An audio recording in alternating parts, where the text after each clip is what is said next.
Well, despite being canceled, the show must go on.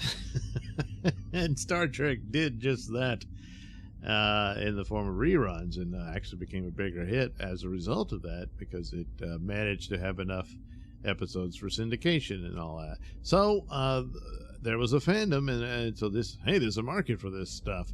So first thing they did was a Saturday morning cartoon with the original cast returning to voice the characters. And so, well, you gotta start somewhere. So the first episode, called Beyond the Farthest Star. And one of the things about the animation is that you have more abilities to have them do more things and different designs and whatnot that they really couldn't have afforded to do on the original show. Even though the animation is not that great, it has a fond spot in my heart, because I was a child watching this, and so that's gonna, that's the bias that's created by that sort of thing. So in this episode, they actually encounter a very alien-looking spaceship. Most of the props from the previous show was just reused stuff, and it was like the Tholian ship. They would stick some nacelles on it or something like that, that kind of thing. And then they ended up just abandoning the Romulan ship and just saying, oh, they've adopted the Klingon design. Oh, all right. And stuff like that. Whereas here, this ship, it's, it looks like a plant. Seems to be the idea. And you never really get to know exactly who the crew was because, well, I'm getting ahead of myself. So the Enterprise is the outermost rim of the galaxy again, but they get stuck in the gravity well of a dead star, and they nearly crash into it, but they manage to achieve orbit, in which they could, and so they give Spock time to figure out how to calculate the slingshot effect they would need to use the star's gravity as a jumping off point for the Enterprise to escape. But meanwhile, they detected this signal, and holy crap, there's this ancient starship sitting there, and so, well, they're explorers, so let's explore. So they beam over. Now, when they beam over, instead of putting on the suits, which I don't know why they did, they just didn't want to draw it, I guess, or something, I don't know. They said, oh, we'll have life support belts. Well, that's convenient. They didn't have those in the show. So you put on these belts, and when turned on, you have this sort of force field around you that protects you, I guess, and provides oxygen. I don't know.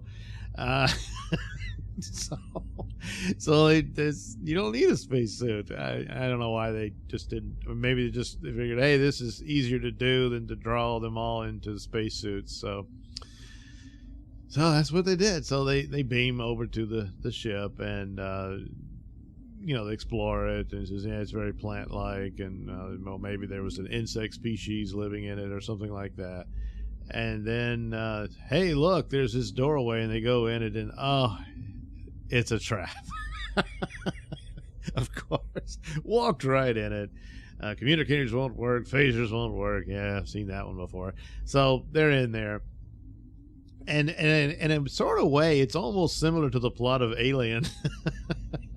And then you find this ancient alien ship, and you're like, oh, man, and they realize this is something of interest. You got to explore it. And they go in, and there's some signal, and by the time it's too late, they find out the signal was a warning telling them that there's this dangerous entity within the ship. They couldn't get rid of it, and so they ended up choosing to destroy their own ship to stop this entity from escaping into the galaxy. And so now they're in the same problem. They figure out a way to I don't think they do. The ship starts blowing up itself in some elements of it, or perhaps it was the alien to make them do it. I don't know. I can't quite recall exactly the sequence, but they managed to escape, beam back to the Enterprise, but then some glowing green thing beamed on with them, and that's the alien entity that takes over their ship and torments them, tortures Kirk and all of it, Spock and all that, telling them, you must obey, and wanted to go into the galaxy and all that. But of course, they figure out how to eject the entity and send it back into the dead star where it possesses that. And as they're leaving, the entity is begging them, "Please don't leave me. I'm so alone." and then Kirk's, "Well, screw that guy. Let's get back to work." and that's it. So, and look, now you want sympathy and understanding and stuff after everything he did. Nah, he's where he belongs. So apparently the entity can't die or anything. I don't know, but he's stuck in that dead star. And now with the Federation, and there's a Kirk report, well, this is another area you got to be careful. Don't get too close, because this nasty demonic alien will possess your ship. So anyway, it's interesting. Kirk's voice, it's clearly Shatner, but it almost sounds like maybe they sped him up a little or something. It's not quite. It's something a little off about it.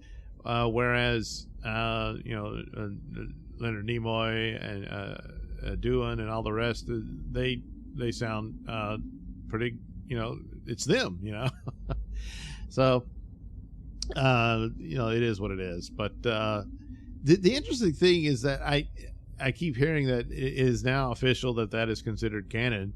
Well, since it's 2 seasons of those cartoons, then you have 3 seasons of the original show, 5-year mission. There you go. That's what they did. And then the rest of their 5-year mission was these cartoons.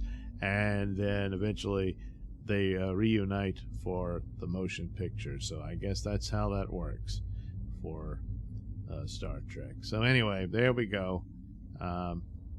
Beyond the Farthest Star, which apparently the Farthest Star is dead. Yeah.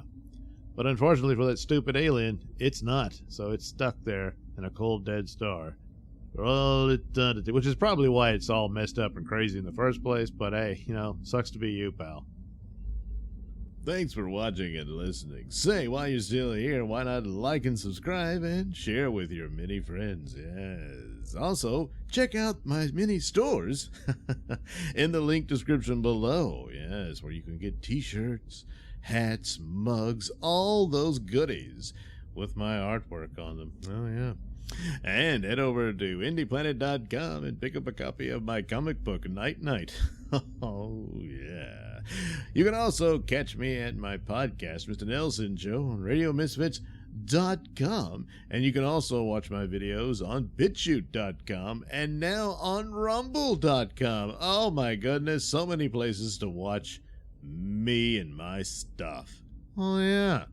And if that's not enough for you, well, you can follow me on many social media platforms and say hi to your old pal, Mr. Nailsin.